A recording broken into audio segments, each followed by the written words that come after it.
ॾिसण वारो लख अखियुनि सां तोखे सॼो रात ॾिसंदो आहे। ॾिसण वारो लख अखियुनि सां तोखे मिठड़ा ॾिसंदो आहे।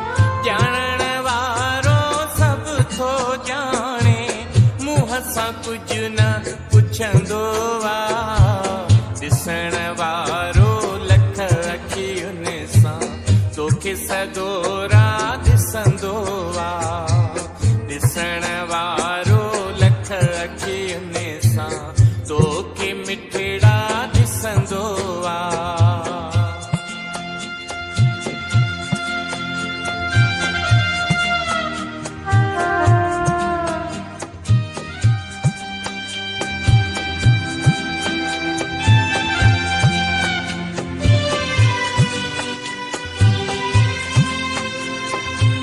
जेके करी थो तूं चतुरायूं समझी थो पबिजी वेंदियूं।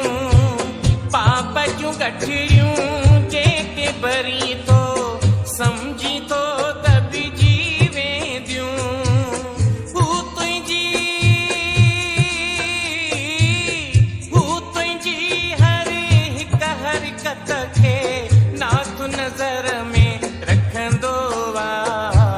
ॾिसण वारो लख अखियुनि सां तोखे सॼो रात ॾिसंदो आहे।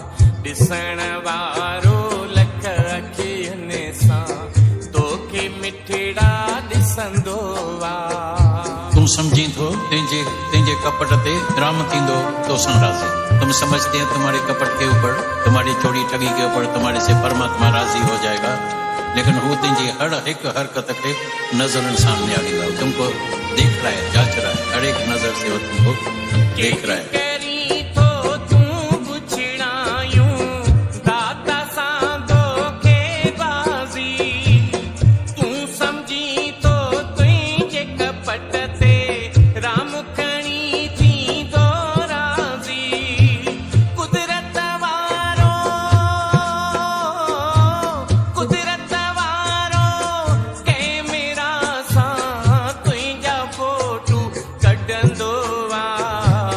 ॾिसण वारो लख अखियुनि सां तोखे सॼो रात ॾिसंदो आहे। ॾिसण वारो लख अखियुनि सां तोखे मिठड़ा ॾिसंदो। जेकी करें तो तुम कुछ रायूं समझी तो पबजी वें। जो भी हम गलत काम करते हैं समझते हैं हम भाई बच जाएंगे, लेकिन ऐसा होगा नहीं। वो पाप पुण्य जूं गठड़ियूं जेके बधी तो समझी तो पबजी वें। भाई हम छूट जाएगा जितने पाप कर्म करते हैं। लेकिन तेजी जो है कुदरत वालो कैमरिया सां तेजा फोटा कढंदो। सब तुम्हारी रिपोर्ट रेडी है।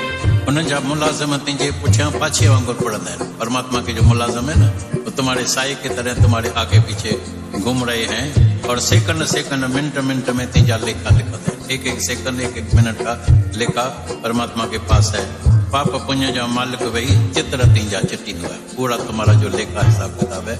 इसलिए समझ जाना तो परमात्मा मेरे को लाख आंखों से चाहता देख रहा है। तो हम कर्मों से बच जाएंगे, गलत कर्मों से।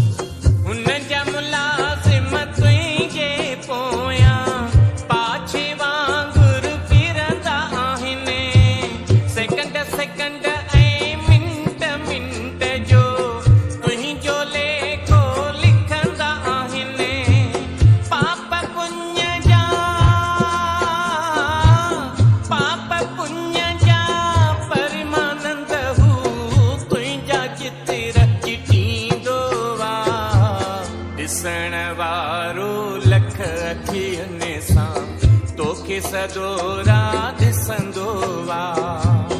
ॾिसण वारो लख अखियुनि सां तोखे मिठड़ा ॾिसंदो आहे। ॼाणण वारो सभु थो ॼाणे मुंहं सां कुझु न पुछंदो आहे। ॾिसण वारो लख अखियुनि सां तोखे सॼो